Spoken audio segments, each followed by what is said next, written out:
My name is Daniel.dalmolin and I'm a financial planner with Global Financial Consultants here in Singapore. Today I'm just going to continue on with some mistakes or some areas in financial planning that I see people make.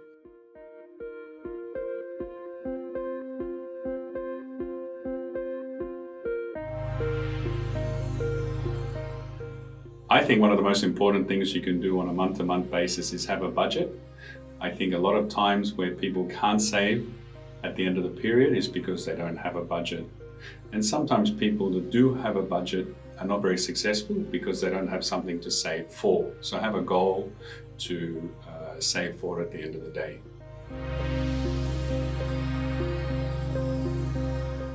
Number 2. This is what we call in the industry a rainy day fund. I always like to promote for people to have a rainy day fund. It's an amount of money that we put aside in case of emergency.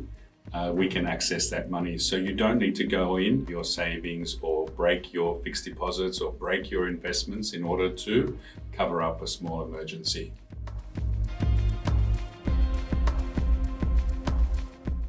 In the recent videos, I've talked about credit card debt. There's another debt that happens here a lot in Singapore, and that's personal loan debt. So a lot of people get themselves into trouble. They take a personal loan out to pay off a credit card, and then they start using the credit card again. All of a sudden, you've got 2 debts with very high interest rates. So have a look at your payments for credit cards or loans and work down from the ones with the highest interest rates should be paid off first.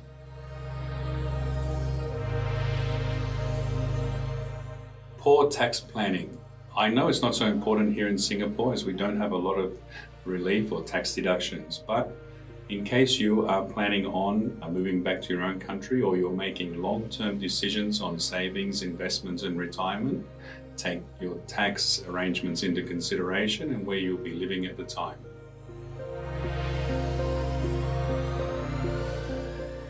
Another mistake I see a lot is lifestyle inflation. We come to work here in Singapore, or you're working very hard here in Singapore, you get a few wage increases or bonus increases, and all of a sudden you're spending a lot more money. So one of the mistakes we find is that people are spending more money as they go up the wage scale. This one needs to be controlled a bit.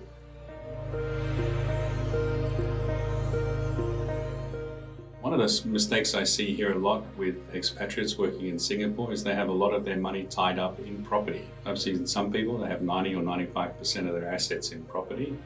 We always recommend you spread your assets over multiple areas of assets and diversify your money that you put away.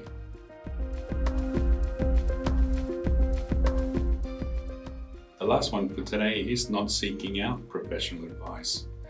If you have multiple assets in multiple jurisdictions, or you're trying to set up arrangements where you are doing long-term investment for retirement, purchasing a house or education for the kids, seek out professional advice. If it's about financial planning, very happy to have a chat.